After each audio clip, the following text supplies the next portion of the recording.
अष्टनिधि के दाता, दुखियों के भाग्य विधाता, तुम दयानिधि के सेवक, कोई पार न तुझसे पाता।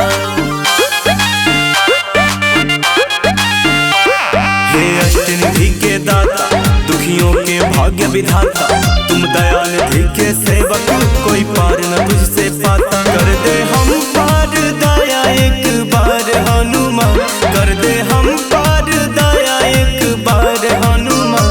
हे भक्त शिरोमणि रामदूत जय जय जय जय हनुमान, हे भक्त शिरोमणि रामदूत जय जय जय श्री हनुमान।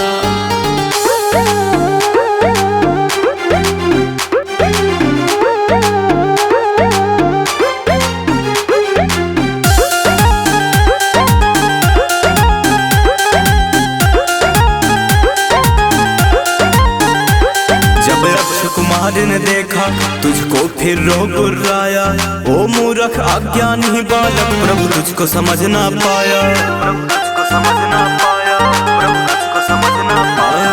जब अक्ष कुमार ने देखा तुझको फिर रो गुर्राया, ओ मूर्ख अज्ञानी बालक, प्रभु तुझको समझ ना पाया। भगवान तेरी भुजा से वो भी था अनजान, भगवान तेरी भुजा से वो भी था अनजान। हे भक्त शिरोमणि रामदूत जय जय जय जय हनुमान, हे भक्त शिरोमणि रामदूत जय जय जय श्री हनुमान।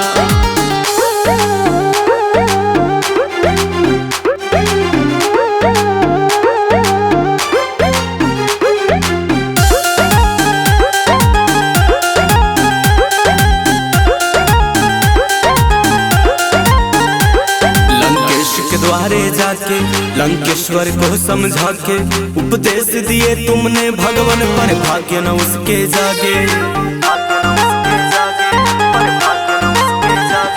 लंकेश के द्वारे जाके लंकेश्वर को समझा के, उपदेश दिए तुमने भगवान, पर भाग्य न उसके जागे। फिर थर थर कांपा लंका पूरी कमान, फिर थर थर कांपा लंका पूरी कमान।